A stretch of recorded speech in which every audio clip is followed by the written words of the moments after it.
Any কে? এটা আমার ছেলে রেহান চৌধুরী, জানোগে? আমি আসলে একটা কাজ খুঁজতে আসছি। পড়াশোনা করছো? হ্যাঁ, কাজকর্ম পারেন তো? সব পারি, সব। রান্না করতে পারেন?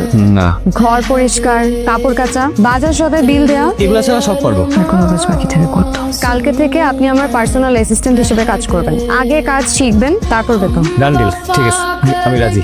ম্যাডাম, কয়টা বাজে? Sorry madam. জীবনে সময় জ্ঞান থাকা অনেক বেশি জরুরি, নাহলে বড় মানুষ হতে পারবেন না।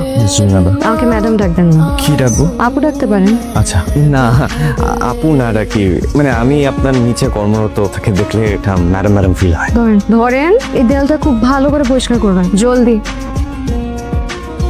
যাইবা কোথায় যাবে? মনাবাজার। হ্যাঁ যাবো। কত দিবা? 70 টাকা। চলো। এখান থেকে এখানে 70 টাকা ভাড়া হয়, আজীবন 30 টাকায় গেছে। 40 টাকা দিয়ে না পা। 30 টাকা যাবেন আপনি? 30 টাকা মানে 30 টাকায়। উঠেন। जिसने पूछा हमसे আপনার বয়স কত? আপনার চুল গ্লাসের মতো শাইন করতেছে। গতকালে তো করলা কিনলাম 35 টাকা কেজি, আজকে 50 টাকা হয়ে গেল। আপনার সরকারের দাম আর আপনি কি করবো বলেন? তোমরা খালি সরকারের ঘাড়ে বন্দুক রেখে গুলি করো।